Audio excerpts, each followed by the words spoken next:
Blood streamed across the floor, but Henry was surprisingly free from its stain. Once he exited the dungeon, he walked straight past Bronwyn's room to his own, driven by a fierce determination. He had to keep Bronwyn safe from any further harm. He would do anything, try anything. So he turned to an old wives' tale that he might have scoffed at just yesterday. He poured cold water over himself multiple times in his room, gazing at his reflection in the mirror. This was said to bring health and strength to a loved one, according to ancient lore among the bird-headed tribe. He struggled to mask the deep resentment festering within him, yearning to rid himself of the curses left by the old Duke Kerridge. But no matter how much icy water he poured over himself, the mirror still reflected a man consumed by revenge, a terrifying manifestation of his inner turmoil. He put the bucket aside, closed his eyes, and took a deep breath to suppress his anger. The old Duke's ominous words echoed in Henry's mind. Marquis Kerridge's public suicide and damning letters regarding Catherine's death had sown seeds of suspicion against Henry. He knew the old Duke was right about that. He knew rumors of his involvement with her demise were well on their way to the court of public opinion. He poured cold water over his head once more, desperately trying to cleanse his body and the looming shadows of doubt. As he contemplated the impact his circumstances might have on history, he imagined what people might say in the future. King Henry poisoned his brother to get to the throne. He seduced a foreign queen. He then killed his brother's widow, leading her own brother to suicide. In the end, he wiped out her entire family. Only once he muttered it aloud was he aware of what he really wanted. He wanted to eliminate the Kerridge family entirely. He knew that, for his reputation, it would be best to show the family mercy, to prove he was not after them with a vendetta. But now, he realized, he was. He closed and opened his eyes, a cold resolve settling in. He grappled with the hatred that fueled him, knowing history, even his wife, might despise him. But wiping out the Kerridge family became a necessary evil to quell the looming doubts. If I spared them, the accusations would persist. However, a flicker of humanity remained as he hesitated, thoughts of killing even the children surfacing. But if I did that, my queen would hate me when she wakes up. After a chilling bath, Henry wrestled with these disturbing thoughts, vowing to consider them later. He strode purposefully towards Bronwyn's room, forsaking his usual lavish attire, aware that the impending encounter might shatter the delicate balance between love and vengeance.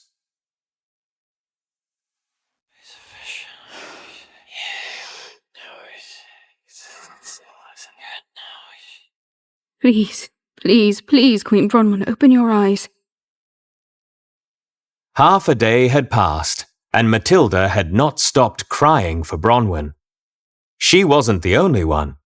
Bronwyn's ladies-in-waiting, attendants, personal knights, and noblewomen she had been close with all wept by her side. Duke and Duchess Troby had not been here to see her. Witnessing their daughter's collapse would have shattered them completely. Laura clutched onto Henry's cloak hem, tears streaming down her face. Langdell pleaded with desperate eyes. He could defend her with a sword, but healing her was beyond his abilities. Henry walked over to Bronwyn, gently squeezing her hand, and spoke to no one in particular. I will do everything to ensure that you survive, my love. Can't the sorceress help Bronwyn with healing powers?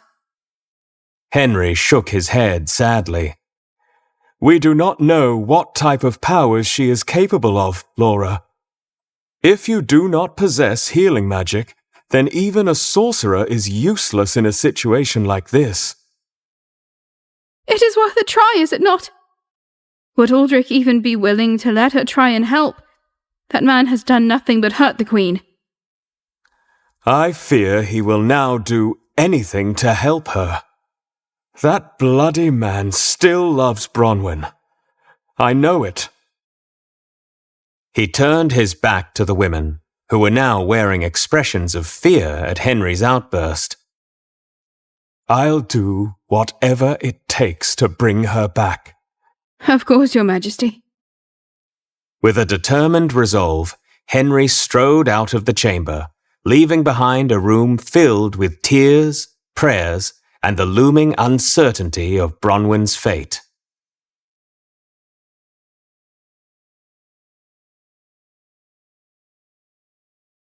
Viscountess Amelia fled with Beatrice.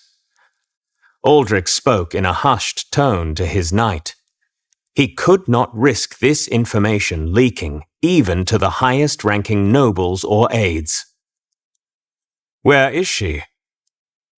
She has not yet left the capital. Help her flee in secret. Yes. Follow her on the sly.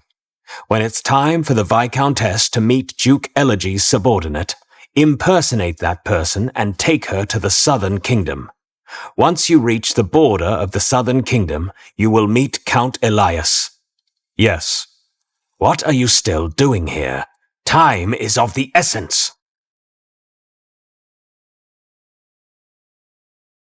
Aldrich sighed, attempting to cast away the weight of Beatrice's fate.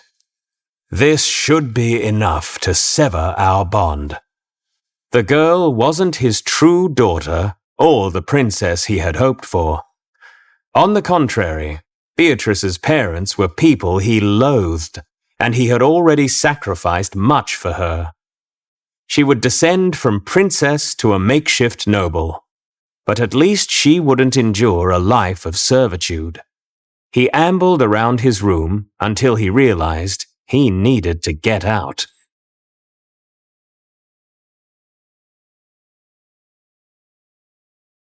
Bronwyn. Without even thinking, he found himself in the Queen's bedroom, most recently occupied by Rose. But he thought only of Bronwyn. He uttered the name of the woman who had been his wife since childhood, gripping his chest in anguish. Once a sanctuary of love, the room now reverberated with the haunting memories of misfortune.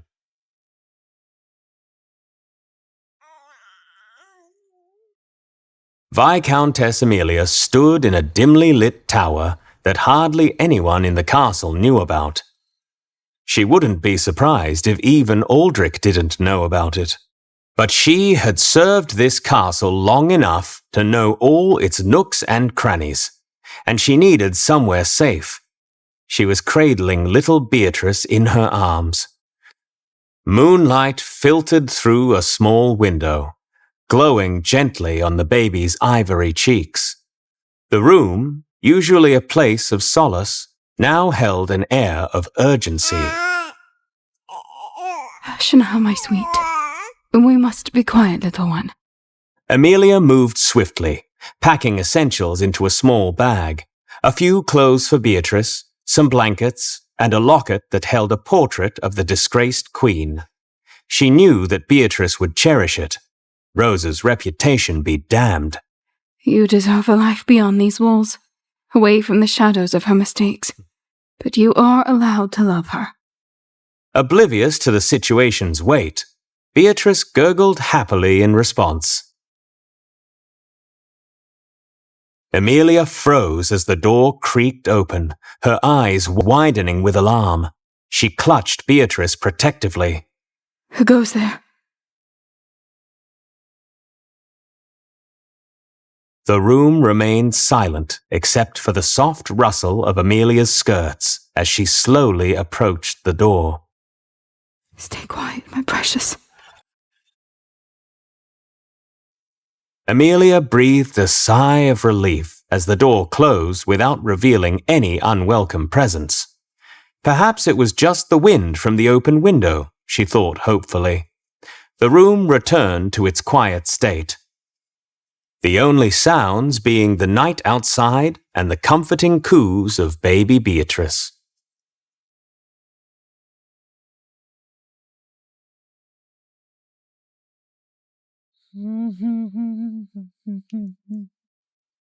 Determined but anxious, Liliana walked through the cold, damp corridors of the dungeon until she reached Rose's cell. The flickering light of the torch she held revealed the haggard state of the once proud queen. Rose? Rose raised her eyebrow and ran her fingers through her choppy hair and beyond, as if she was experiencing a phantom of the hair she once had. If it isn't the traitor's daughter, the fool's sister, what brings you to my humble abode? I've come to discuss something of great importance. Do enlighten me. I could use some entertainment in this dreadful place. Is Alan truly Beatrice's father? Oh, sweet Liliana. Do you really think someone like Alan could father a child like Beatrice? Please. Answer the question, Rose. Rose leaned in closer. Beatrice is a child of status. My dear, not a fleeting moment of desperation with your weak and foolish bug of a brother. Do you think people will look at your child as one of great status? You are a joke. Rose smiled, the beauty not gone from her face. Her beauty was now wicked. It amuses me to see Ellen squirm at the mere thought. You're despicable. Oh, Liliana, you always were the slow one in your family. Couldn't see beyond the surface. Alan may have his uses, but fathering Beatrice? Please. You're truly evil, Rose. Run along and leave me to my solitude. Liliana, seething with anger and confusion, turned away from the cell, leaving Rose's wicked laughter echoing in the cold dungeon. You paid for this. As Liliana walked away, she considered her next move. Despite Rose's disgusting behavior, Liliana believed her. And she knew that Alan maintained that he had not seen Rose in over a year before coming to Elisaria, and her brother was nothing if not honest. She sighed, realizing she would not be able to rest until she found out who the father of this child was. Only this would exonerate her brother.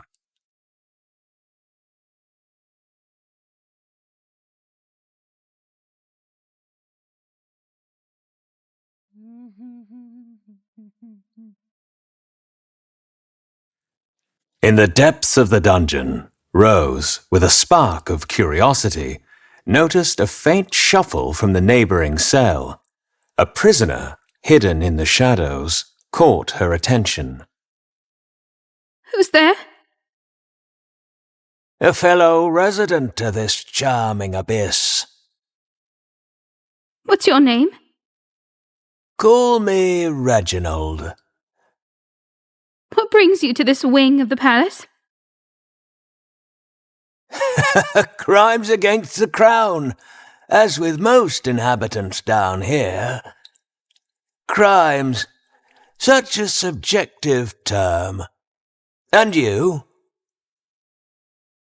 I am the Queen, falsely imprisoned for lies about my past and the parentage of the royal princess. The Queen herself? Why would they imprison you? For deception. They believe I lied about the royal lineage, a falsehood that may cost me my crown and my life. But in reality, the true father is known only to a select few. Why confide in me? What do you seek, Queen Rose? I seek freedom and revenge against those who wronged me. I can offer you power, influence, and riches. Why did you not reveal yourself all this time? I've kept my identity hidden for a reason. I observe, learn, and wait for the right moment to make my move. Your secret, Rose, is safe with me. In this dungeon, information is currency, and I've been collecting my debts quietly. Now that our paths have crossed, it seems fate has a different plan for me. Rose and Reginald's whispers echoed in the cold, damp corridors. Baron Lant watched silently. Queen Rose, I'm not so sure this is a person you want an alliance with. Shut up! You will give your opinion when I ask for it. I'm sorry, my queen. Reginald, my dear, what's your story? There must be more to it than mere disagreements with the crown. I never heard your name or your crime. What sin specifically earned you a spot in this wretched place? The same thing that landed most in these cells. Offending the powerful and the paranoid. He tried to help the former king's concubine murder the king. I will have Reginald remove your tongue if I hear one more word. Silence! Oh, with pleasure, Your Majesty.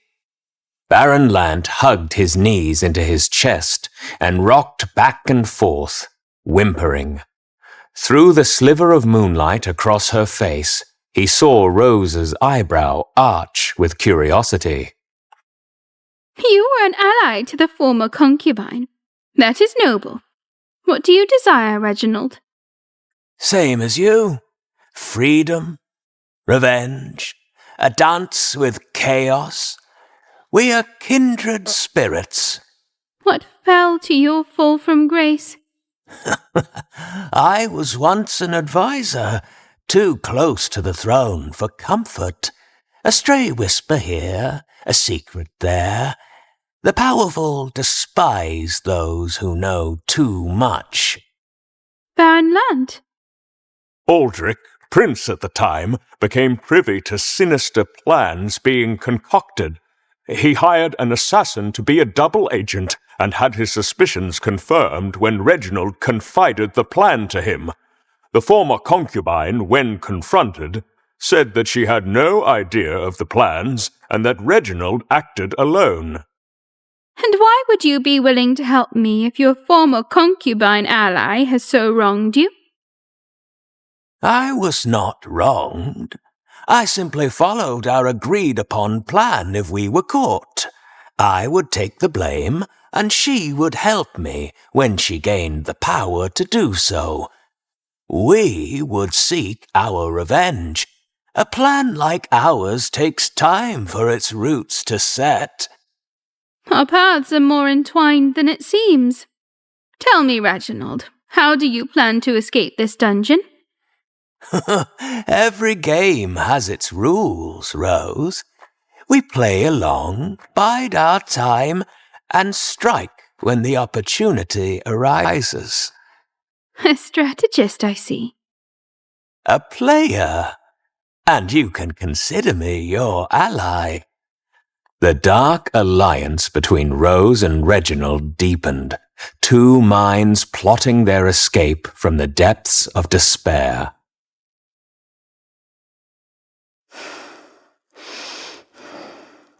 Henry looked at his dear wife as her chest rose and fell, hypnotized by the rhythm of her breathing.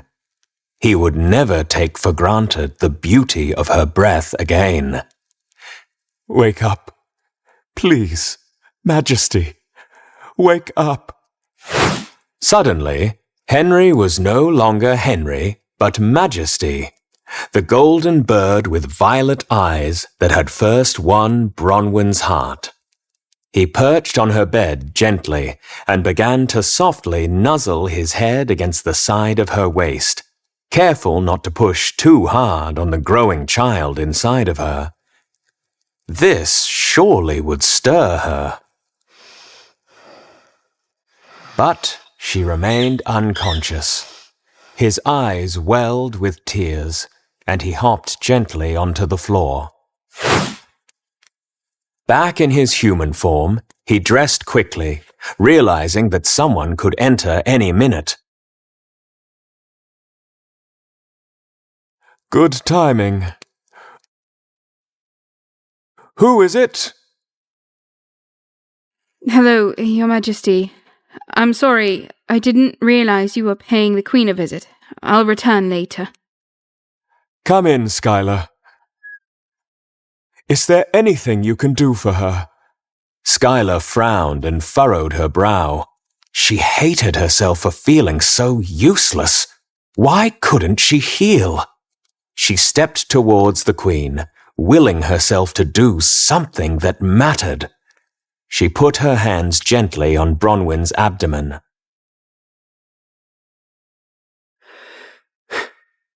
Schuyler jumped backward as if electrocuted, and her hands were trembling. Henry shot up and leapt towards her. What is it? Is she all right? What is it? He grabbed Schuyler's trembling hands and immediately dropped them. Your hands, they're cold as ice. With that, a crooked smile formed on Schuyler's face. I felt life. What do you mean? She will be all right. She needs time to recover, but she will recover. She will rise with her full strength and... Schuyler looked down at her hands. her full powers intact. Oh, Schuyler, thank you. Thank you. But Schuyler's face fell. What is it? Is there something you didn't mention? Something about the baby? Is my child all right? I do not know, Your Majesty, but I was just to visit Sir Artemis. I came here straight from the infirmary. I placed my hands on him and felt nothing but darkness. I fear this may mean that he does not share as hopeful a fate. Henry sat down with a grave expression. I see. And you cannot provide this life force, only to sense it. As far as I know, Queen Bronwyn is the first one I've ever felt. Henry nodded. Please visit Sir Artemis every day and touch him like you touched Bronwyn. Report back to me. We will keep an eye on the noble knight's recovery.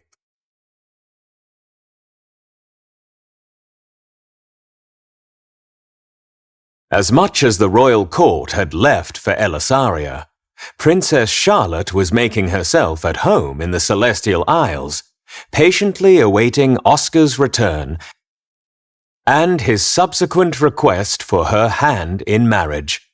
Since she was not officially a part of the royal family, she had no ladies-in-waiting, but Countess Julia had agreed to serve this duty while Bronwyn was out of the country.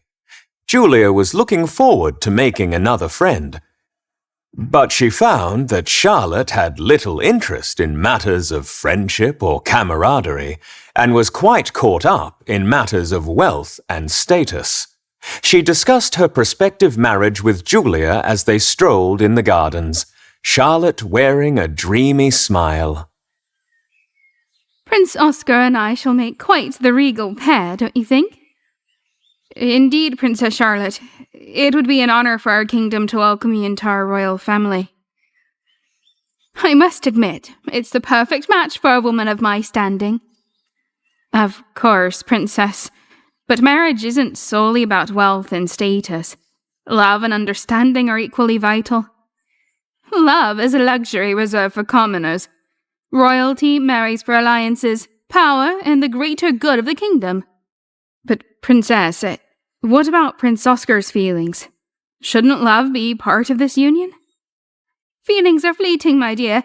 In time, Prince Oscar will learn to appreciate the benefits of our union, and in return I shall bask in his glory. Julia grappled with conflicting emotions, fearing the consequences of standing up to the princess. What if he has feelings for someone else? I told you, feelings are inconsequential. Prince Oscar will fulfill his duty, and I shall secure my place. Excuse me, I have important matters to attend to. Charlotte stomped off angrily, leaving Julia with a sense of unease. She contemplated sending a discreet letter to Cedrica, hoping to offer a glimmer of support in the face of an impending union devoid of love.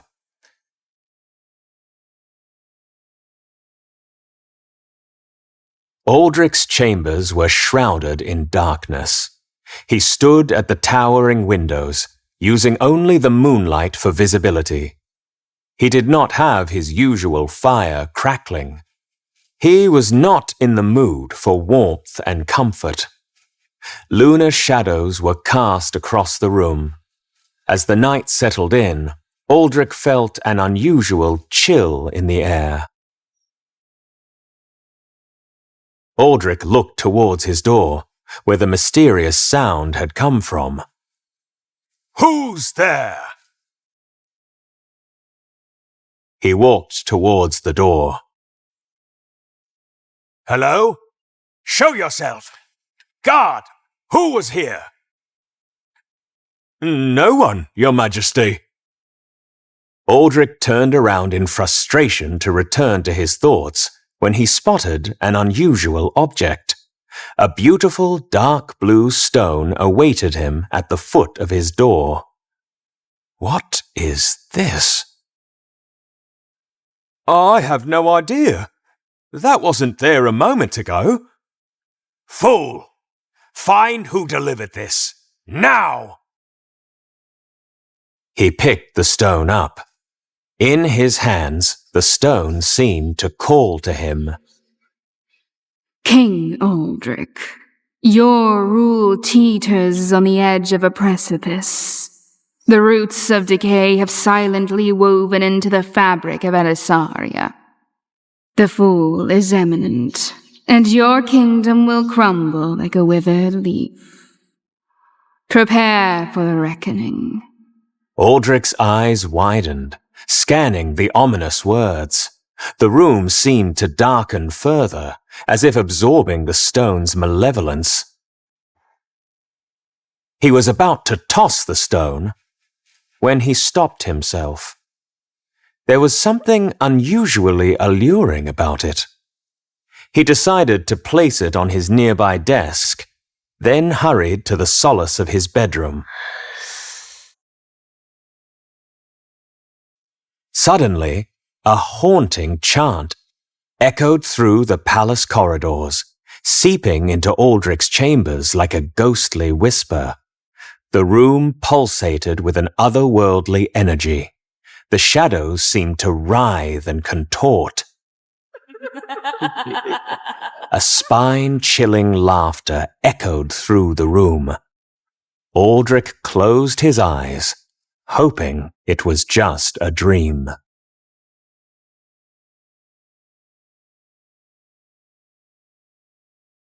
Cedrica and Oscar, seeking refuge from the encroaching night, stumbled deeper into the labyrinthine woods. The moon's pale glow barely penetrated the dense canopy, casting eerie shadows. This way, my lord. There should be a clearing ahead where we can rest for the night.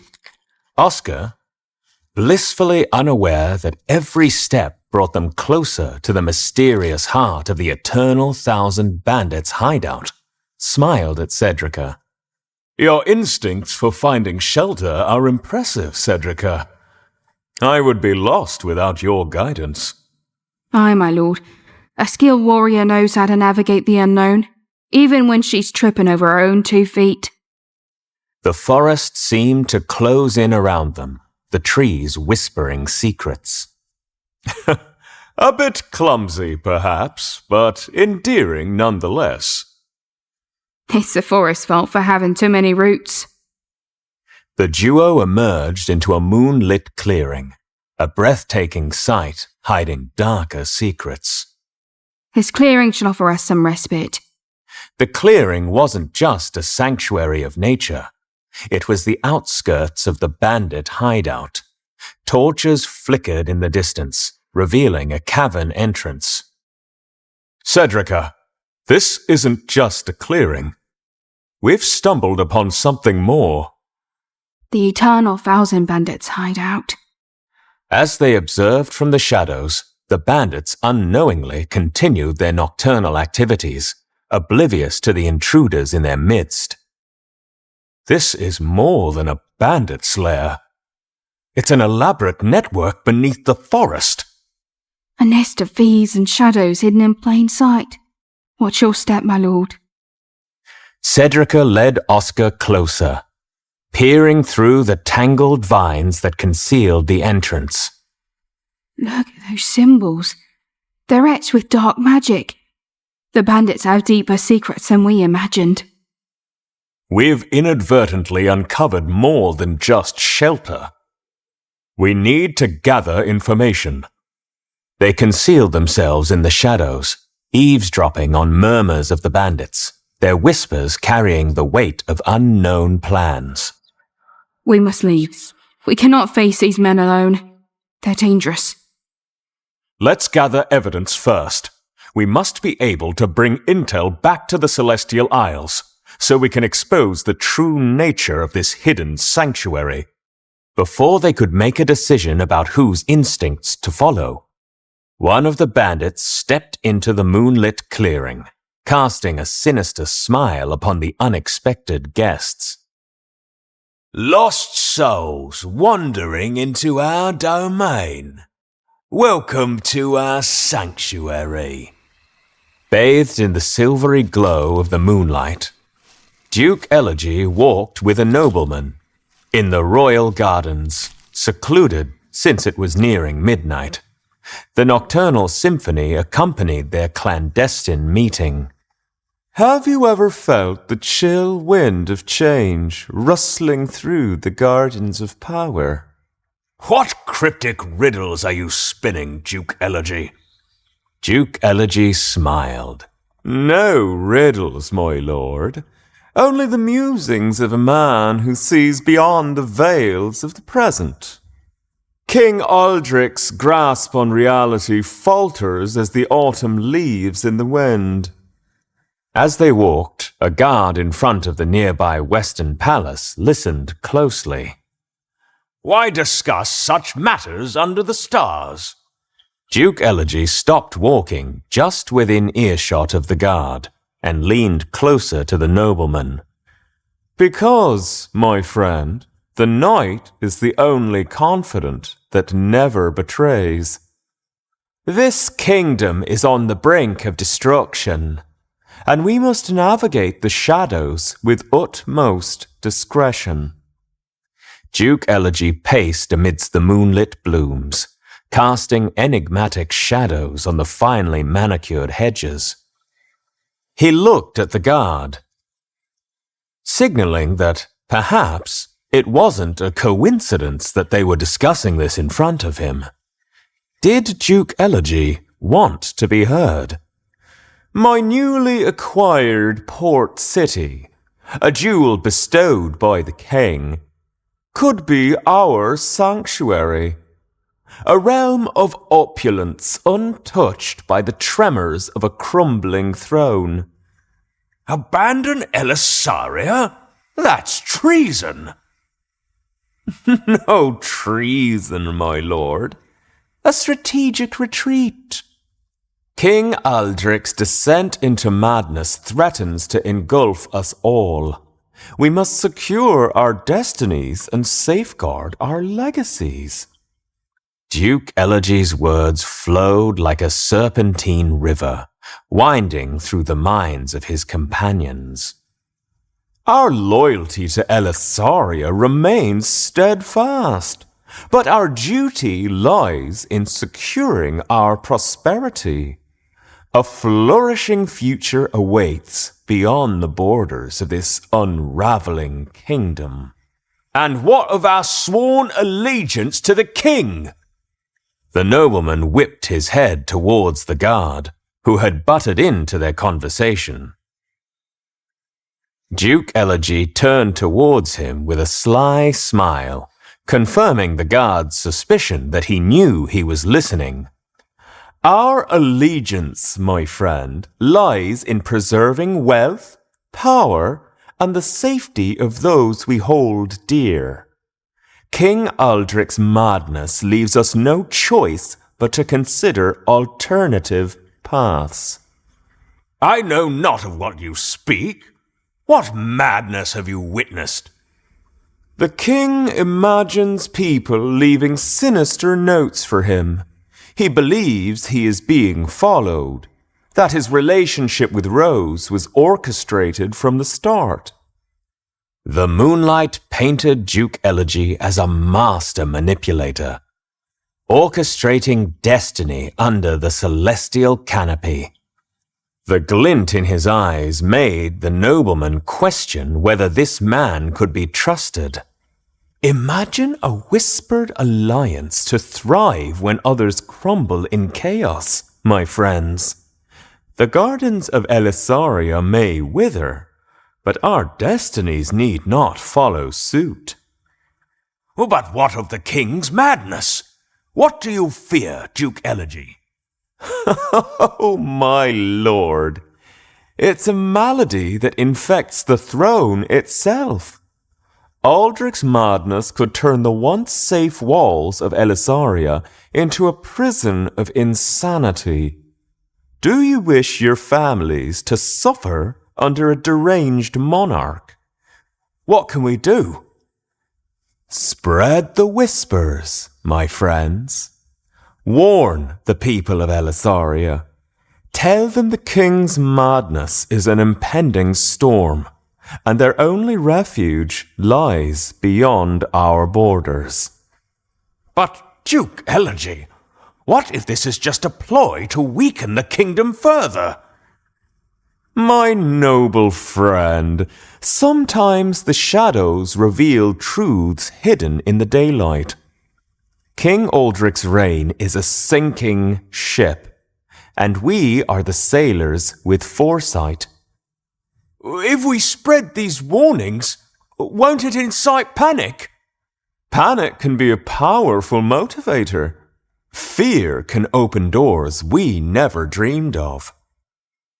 As Duke Elegy continued to weave his tales of impending doom, he planted seeds of unrest among the Elisarian people.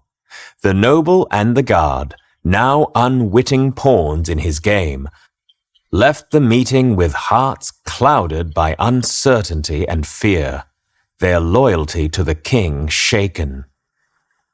Aldric paced the room as Count Perdue entered, bearing the weight of unsettling news.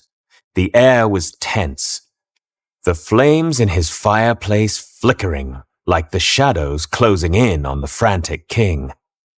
Your Majesty, I've completed the investigation. Speak, Count.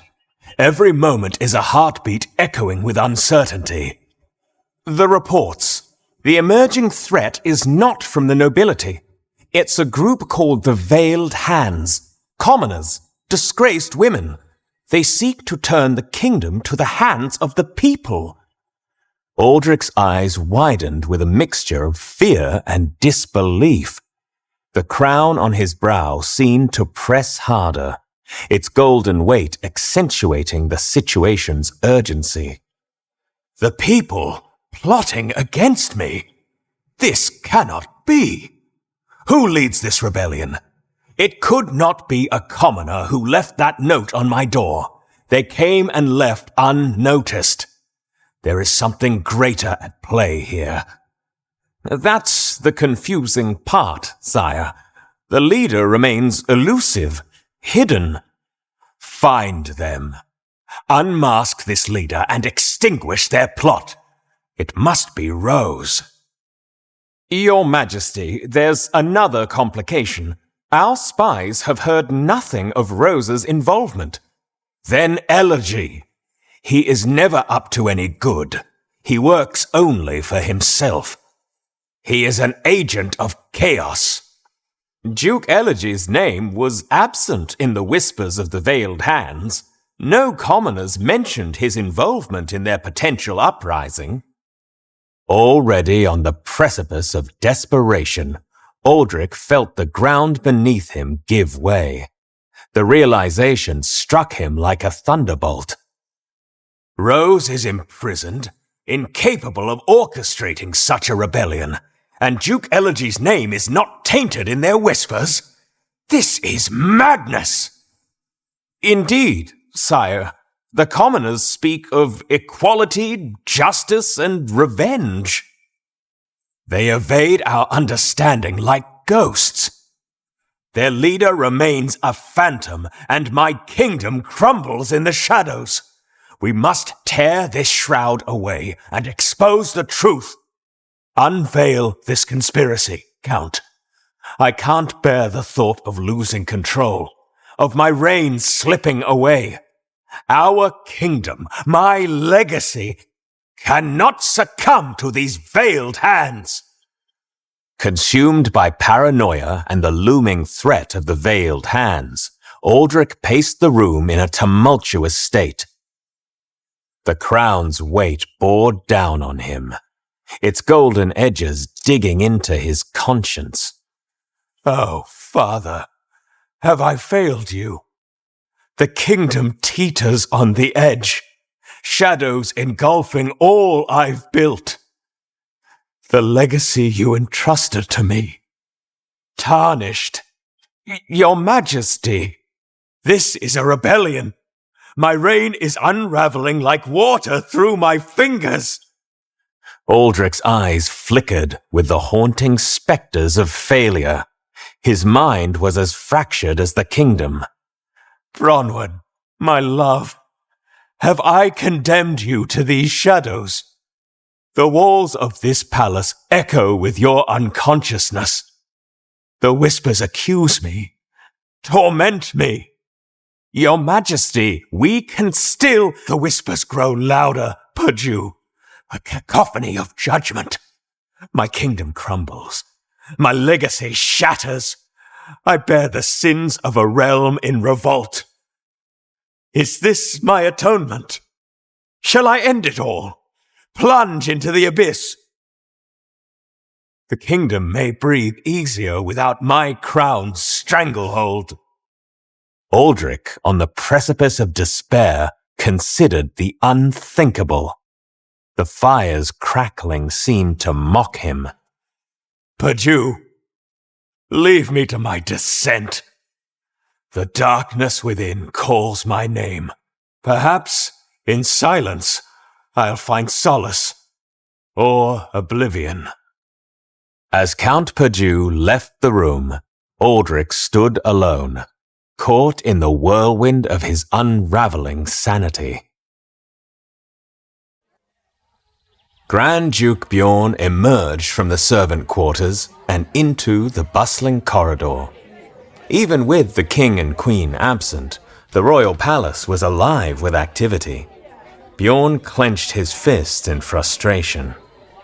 His search for the servant involved in the ice magic incident with the queen had turned up empty. He'd learned that the servant, after being treated for his injuries, promptly resigned from his post and vacated the palace. Since then, no one had seen him. What good is the ability to read minds if nobody around here knows anything? He sat on a stone bench and observed the people walking by. Servants, nobles, knights, pages. He received several curious glances and picked up on passing thoughts. What is that foreigner still doing here? Spying? That man is obsessed with the Queen. I wish he'd stop troubling us and let us continue our work. He was used to hearing these kinds of thoughts while at the palace. Could he blame them? Would he not be skeptical if a man from some distant land lurked around Rhett's capital? He noticed a concerned nobleman hurrying by. Unlike the others in the corridor, this nobleman didn't so much as glance at Grand Duke Bjorn. He seemed focused on other matters. Grand Duke Bjorn narrowed in on his mind. Where could Marquis Kerridge have gone? It is not like him to disappear so suddenly. Grand Duke Bjorn raised an eyebrow. The Marquis was missing. This was an unexpected development. Given the man's fraught history with the king and queen, there was cause for alarm. The servant can wait. I must investigate the Marquis. Skylar maneuvered her way through the busy marketplace just outside the palace walls. With all the recent serious injuries, she'd needed to make multiple runs to apothecaries and herbalists for supplies. She hoped her efforts would not be in vain. She looked up into the sky, appealing to a higher power. Please let my friends make it through. The medicine and magic restore them. Her simple prayer was cut short when she spotted a familiar, formally dressed woman pushing through the throngs of townsfolk. That's the estate manager. Since her encounter with this woman, Skylar had been left with a litany of questions that had rendered her nights sleepless. Here was an opportunity to learn more. Skylar followed stealthily, ducking behind vendor stalls once or twice when the woman turned her way. Finally, the estate manager entered a lavish building. Unlike other shops and homes in the area, which were half-timbered and thatch-roofed, this was a stone structure with ornate, finely cut reliefs decorating the outside. Skylar knew immediately this must be the estate office. She wrestled with what to do. Should I go in and confront her? If I do that, she's likely to tell me the same information as before, that my parents wish to keep their identities anonymous. I'll need to take a less direct approach. Skylar pondered her next actions, staring longingly at the building that she knew held the answers to her questions. Henry entered the large trophy room, its walls lined with many stuffed animal heads from countless hunts and adventures.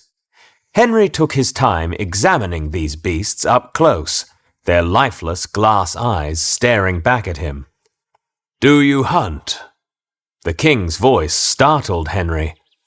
He turned around and saw that Aldrich was seated in a large leather chair, the back of which had obscured Henry's view of him until now. "Once or twice. I've never been partial to it." "Not even for fowl?" Henry frowned and shook his head. "Especially not fowl. I apologize for the intrusion. I needed to stretch my legs. And I'd yet to see so many areas of this palace." No need to apologize. Take a seat if you'd like. Henry noticed the glass in Aldrich's hand and the half-empty decanter beside him. How long had he been in here? Henry obliged and took a seat. "You kill all these yourself?" Aldrich laughed, not in the snide or bitter way Henry had grown accustomed to. This was genuine. Oh, I wish I could claim all these. No, most belong to my father and grandfather, and great-grandfather, I suppose. That corner over there, those are all mine." Henry turned to look where Aldrich was pointing. He could make out a dozen heads, ranging from wild boar from the forests of Elisaria to large wildcats from Rhett. "It's quite a formidable collection." Drink? "Oh, well, yes. Thank you." Of course. So, you don't hunt. What do you do for sport? I'm a man of relatively simple tastes. I enjoy sightseeing. Simple tastes. Aldrich eyed the jewels on Henry's fingers, on his clothing, and around his neck. Henry looked down, realizing the ridiculousness of his statement. I did say relatively simple. The two men stared at each other momentarily, then burst into laughter. Henry sipped from his glass. He smiled, impressed. Your Majesty, I must say, this is delicious. Yes, it's a good vintage. Might I ask what it is? You know, I don't know. I can only claim it is a good vintage because it is what my sommelier told me. They burst into another fit of laughter, the stress and tension of recent days making them delirious. Eventually, they managed to get control over themselves. I have never been a good host to you. The winter solstice festivities were... That was Bronwyn. Ah, I see. Well, if it's any consolation, I too share the blame for having been a less than gracious host to you. The two men sat, remembering their many hostile interactions. Henry opened his mouth, an apology on the tip of his tongue, but Aldrich spoke first.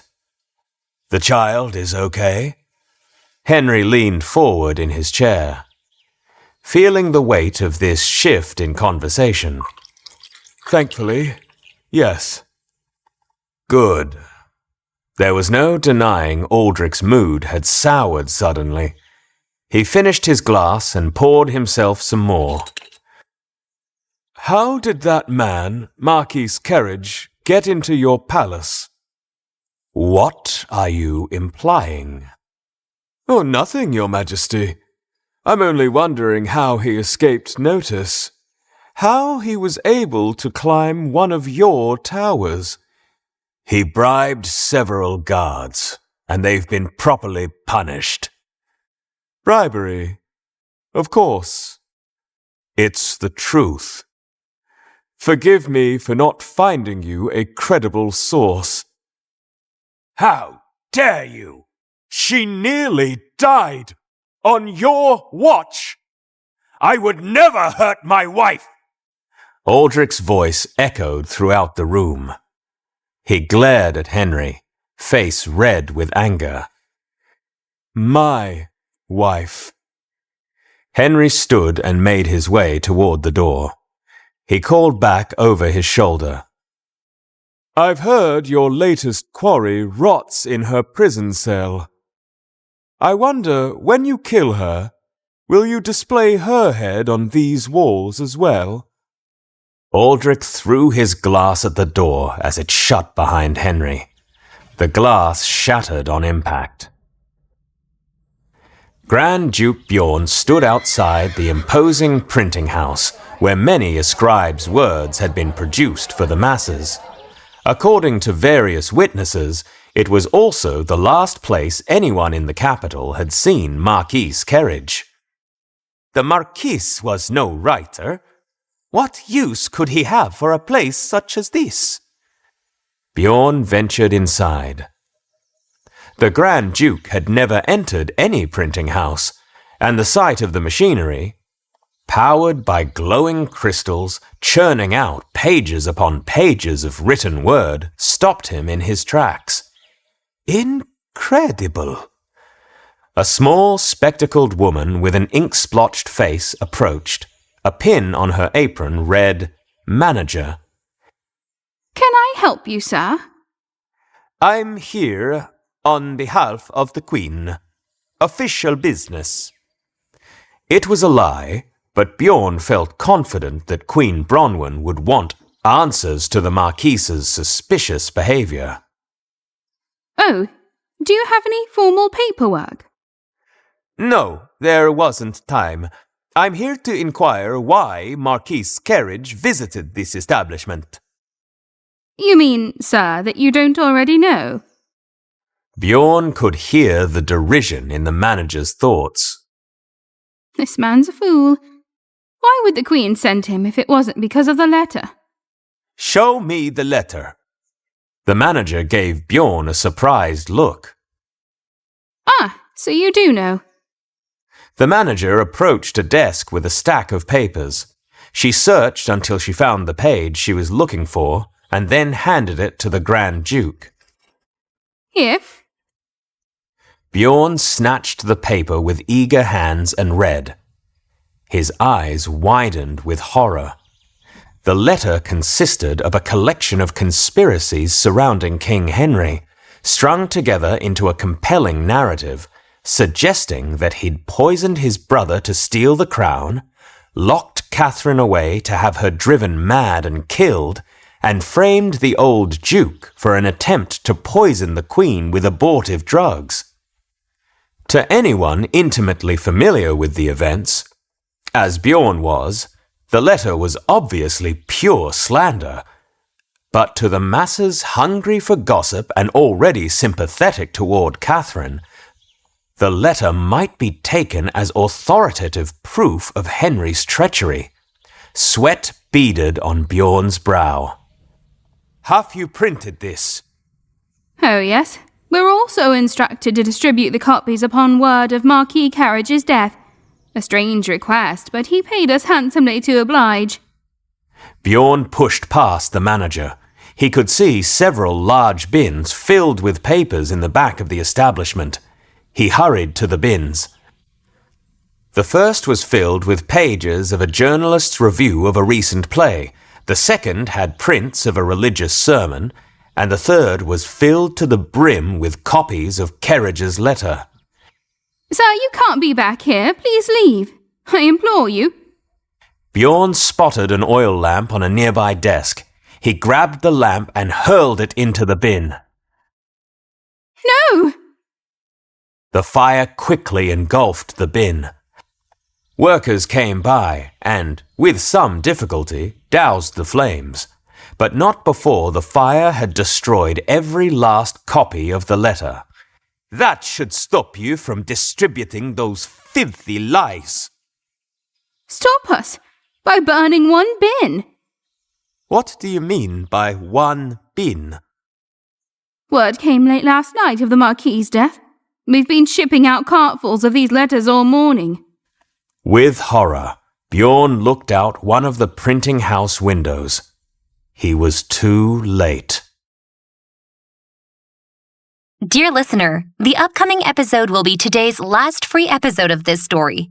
Come back tomorrow to enjoy free episodes or get coins now to continue listening.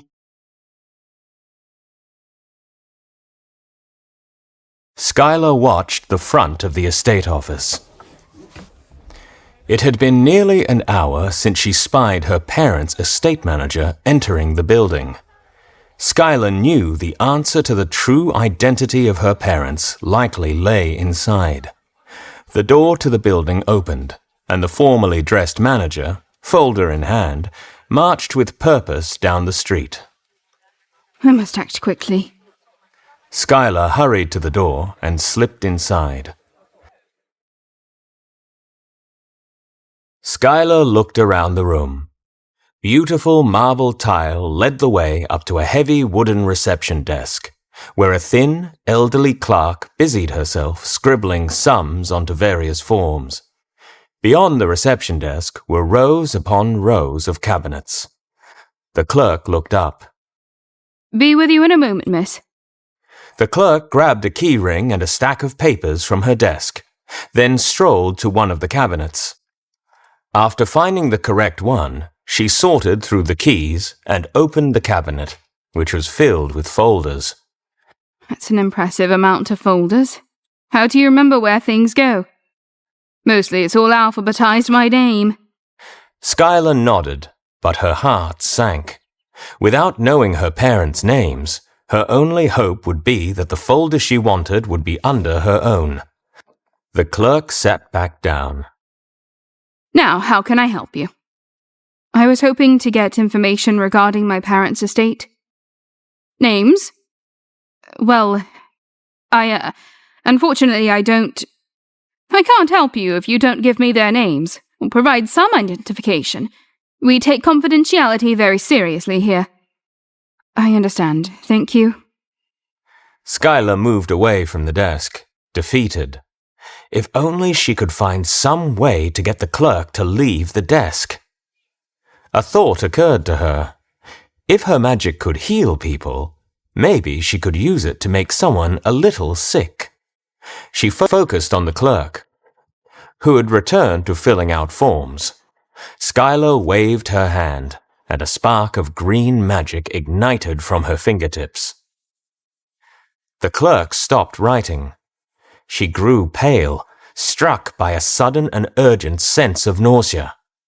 She stood, held up a finger to Skylar as if to say, "One moment," then rushed into another room.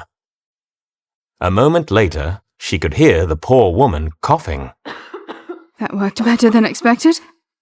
Skylar darted to the reception desk, grabbed the keyring, and ran to the rows of cabinets. She found one labeled S. Which one?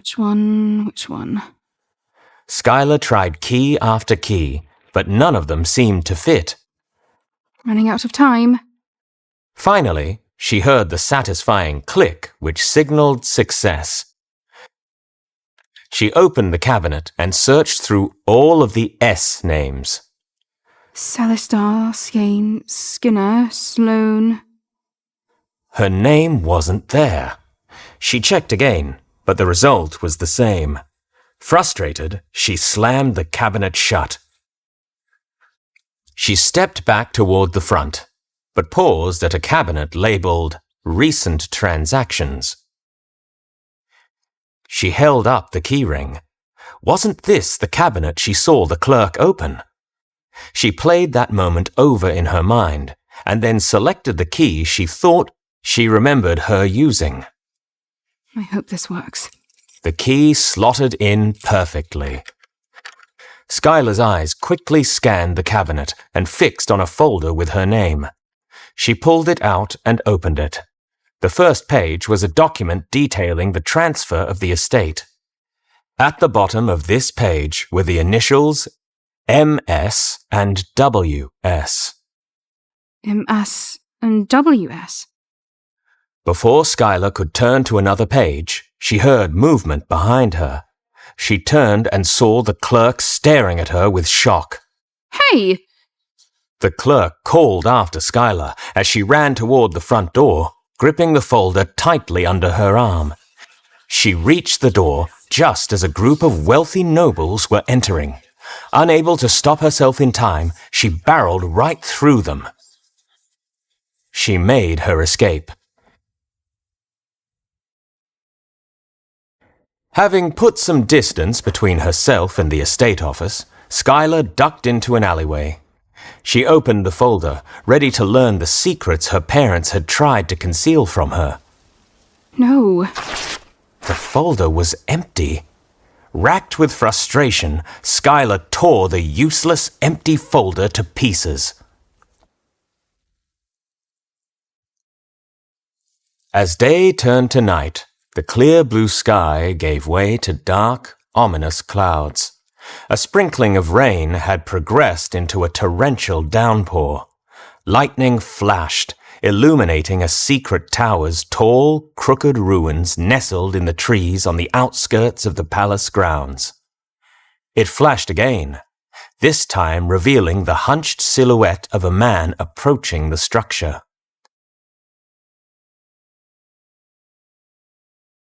Viscountess Amelia nearly jumped out of her seat at the sound of someone knocking at the door. She placed Beatrice in a bundle of blankets nestled inside an old picnic basket, a makeshift crib. Amelia approached the door with slow, careful steps. "It's me!" Duke Elegy. I expected you yesterday. Sincerest apologies, my dear. I was detained in no small part because I was securing you and the child safe passage outside of the capital and Elisaria. Must we go so far? I'm afraid so. It is for your own sake and the sake of the child. Amelia nodded, but the sadness in her expression was evident.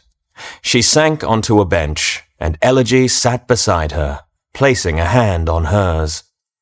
If I could work my will and have you stay here among your friends and family, I would do so instantly.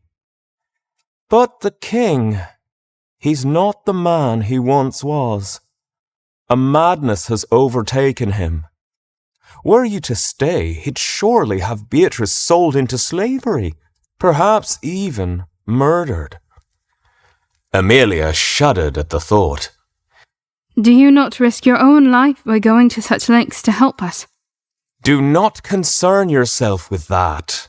What matters to me is your safety. The Viscountess looked deeply into Elegy's eyes. She had always been so suspicious of this man, and yet here he was, putting himself in harm's way to protect her and poor Beatrice. Gratitude swelled up inside her. She wrapped her arms around the Duke. Thank you. Thank you so much. She kissed him on the cheek. Elegy gave her a warm, charming smile. She leaned in closer, kissing him on the lips. He kissed her back, holding her tight. My, you're freezing. I nearly forgot. He reached for a leather satchel he'd brought, fished out a wooden blanket, and draped it around Amelia's shoulders. This place has an awful draught. Yes, it's a pity the weather couldn't cooperate with our plans. Elegy approached the sleeping baby. Hello, my little one. While Elegy stood by Beatrice, Amelia saw something inside his satchel shining in the candlelight. A closer look showed it to be a strange metal box with ornate designs. She reached for it. That's nothing to do with you. Amelia retracted her hands, embarrassed and a little shocked at Elegy's suddenly harsh tone. I'm sorry, that was rude of me. Elegy, seeing the effect he'd had on her, softened. It's a gift for an old friend. Which reminds me, I must be off again. So soon? Believe me, I'd much prefer to stay. But there's still much to be done. Be ready to flee just before dawn. I'll have a carriage waiting at the southern entrance. Do you still have the maid's clothes? Yes. You'll put those on and place the lid back on Beatrice's basket. This way you'll simply look like a maid on an early morning errand. Will I see you again? I may not see you before you depart, but you have my word that I will come to you and Beatrice once the dust here has settled. Amelia tilted her head. What did he mean, once the dust has settled? Did he mean Rosa's trial?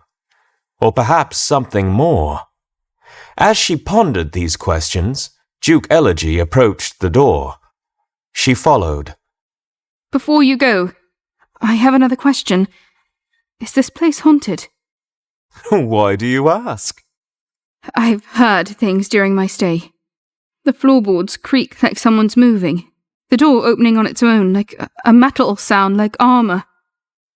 Well, this was an old outpost for palace knights. Do you believe in ghosts? Ghosts?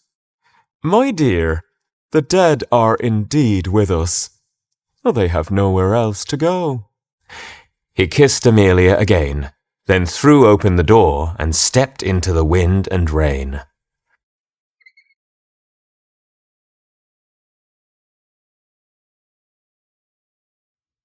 From the secret tower's dark, decrepit upper floor, watchful eyes observed Elegy make his way back toward the palace.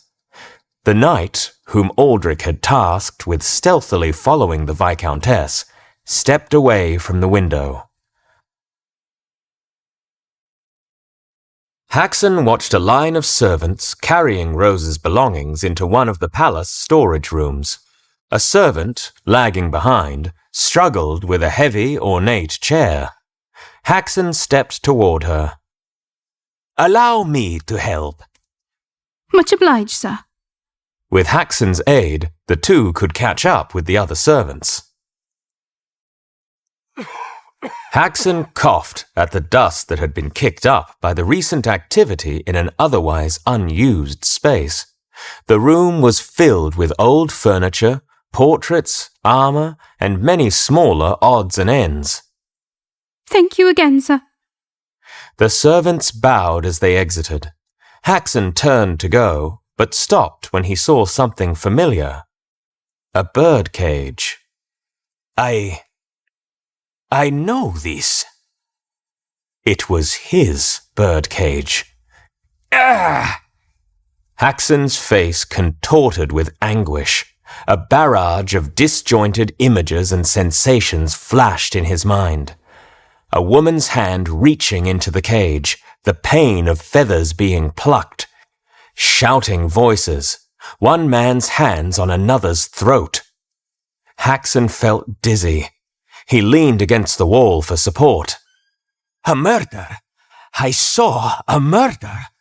But who was the victim and who was the killer? Try as he might, he could not recall the faces of either person. But something deep inside himself told him he would soon remember.